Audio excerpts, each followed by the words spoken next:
இந்த போதைப் பொருள் நடமாட்டம் எல்லாம் தாறுமாறா அப்படியே பரவி கொட்டி கிடக்குது. இதெல்லாம் இனிஷியல் ஸ்டேஜ்லயே யார் கண்ட்ரோல் பண்ணியிருக்கணும்? போலீஸ் டிபார்ட்மெண்ட் அப்ப யார் கையில இருந்தது? இத்தனை கேள்வி நம்மளை பார்த்து கேட்கறாங்களே, ஒரே ஒரு கேள்வி தான் நான் கேட்கணும்னு தோணுது. போலீஸ் டிபார்ட்மெண்ட்டை கையில வச்சுக்கிட்டே பிகினிங்லயே இனிஷியல் ஸ்டேஜ்லயே இந்த போதைப் பொருள் நடமாட்டத்தை ஏன் கண்ட்ரோல் பண்ணல?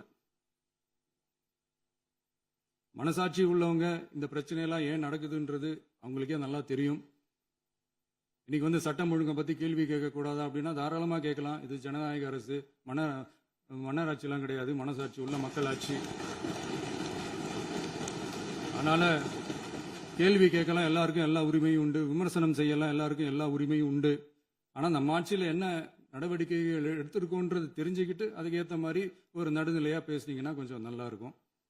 சட்டம் ஒழுங்கை பத்தி யாருக்கு என்ன யோசனை இருந்தாலும், மக்கள் நலனுக்காக யாருக்கு என்ன யோசனை இருந்தாலும் அதை தாராளமாக சொல்லலாம். நம்ம அரசு அது காது கொடுத்து கேட்கும். ஆனா நம்ம அரசினுடைய நிர்வாகத்திறன் அதை பத்தி பேசுறவங்களுக்கு இந்த ஊரடிச்சு உலையில போட்டு ஊழல் மேல ஊழலா செஞ்சுக்கிட்டு அதுல இருந்து தப்பிக்கிறதுக்கு பேர் தான் நிர்வாகத்திறன் அப்படின்னு சொன்னா, அப்படிப்பட்ட ஒரு ஊழல் செய்யற நிர்வாகத்திறனை நம்ம அரசு ஒரு நாளும் செய்யாது. பொட்டி பெட்டியா பணத்தை வச்சுக்கிட்டு, பெட்டியை வச்சு எல்லாம் செஞ்சுக்கிட்டு, போதைப் பொருள் பாதுகாவல் கழக மாடல் அரசாங்கம் செஞ்ச ஒவ்வொரு ஊழலா வெளியில வந்துகிட்டு இருக்கு. டாஸ்மாக்ல அது என்னப்பா அது பேரு, பார்ட்டி ஃபண்ட் கட்சி நிதி அப்படின்ற பேர்ல அடிச்ச கொள்ளையெல்லாம் ஒண்ணு இப்போ கவர்மெண்டோட கஜானாவுக்குள்ள கொண்டு சேர்த்துக்கிட்டே இருக்கிறோம்.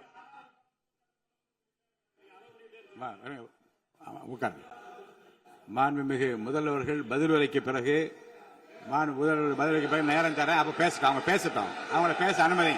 உட்காருங்க உட்காருங்க.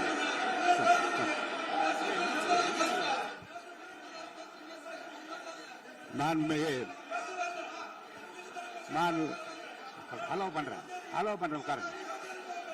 மாண்பு உறுப்பினர்கள் நீங்க இங்க உட்காருங்க, அமைதியா உட்காரு. நீங்க எல்லாம் உட்காருங்க.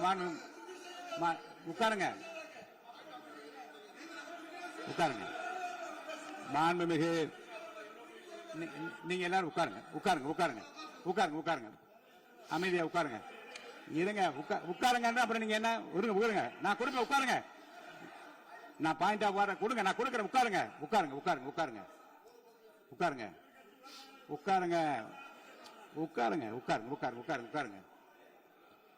மாண்புமிகு முதல்வர் அவர்கள்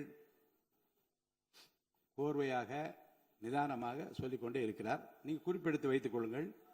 பேசி முடித்தவுடன் நான் உங்களுக்கு அவகாசம் தருகிறேன். நீங்க ஒண்ணு சொல்லுங்க, என்ன என்று நீங்க சொல்லுங்க. உங்க சொல்லுகிற வாய்ப்பை நான் உங்களுக்கு தருகிறேன். இப்பொழுது மாண்புமிகு முதலமைச்சர் உங்கள் உரையை தொடரலாம்.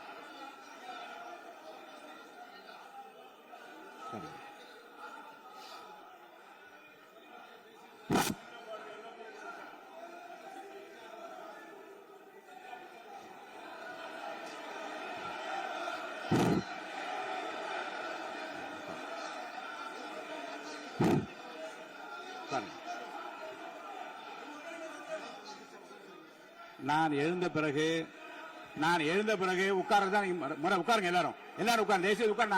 நான் அலோவ் பண்றேன். உட்காருங்க, அமைதியா உட்காருங்க. நான் அலோவ் பண்றேன். அமைதியா உட்காருங்க. அங்க இருந்து குரல் கொடுக்காதீங்க. உட்காருங்க.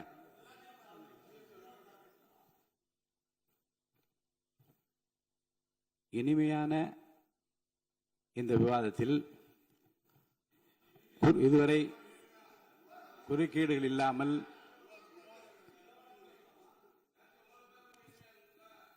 கொஞ்சம் அமைதியா இருங்க. மாண்புமிகு முதல்வர் அவர்கள் பேசி முடித்தவுடன் பாயிண்ட் ஆஃப் ஆர்டர் கேட்டிருக்கேன், நான் அனுமதிக்கிறேன். எதிர்கட்சி தலைவருக்கு மட்டும் நான் அனுமதி தருகிறேன். அவர் எழுந்து பேசலாம். மாண்பு முதலமைச்சர் நீங்க கண்டினியூ பண்ணி முடிக்கலாம்.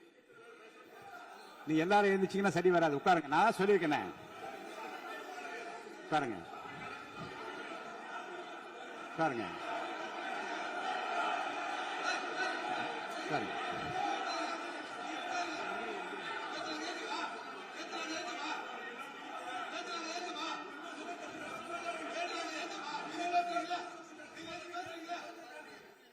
மாண்புமிகு மாண்பு உறுப்பினர்கள் அமைதி காக்க வேண்டும். நேற்று எதிர்க்கட்சி தலைவர் பேசுகிற போதும் அவர் பேசுகிற எல்லாவற்றுக்கும் நான் அனுமதி அளித்தேன். அதில் பாயிண்ட் ஆஃப் கேளுங்க, அந்த விவாதத்தில் கேளுங்க. இப்போதும் மாண்புமிகு முதலமைச்சர் அவர் பேசி முடித்த பிறகு நான் உங்களுக்கு அதுக்குரிய அவகாசத்தை தருகிறேன். நீங்க கேள்வி கேளுங்க. கேட்கிற உரிமையும் விளக்கத்தை பெற்றுக்கொள்ள உரிமை உங்களுக்கு இருக்கிறது. அதற்கு அவகாசத்தை நான் தருகிறேன்.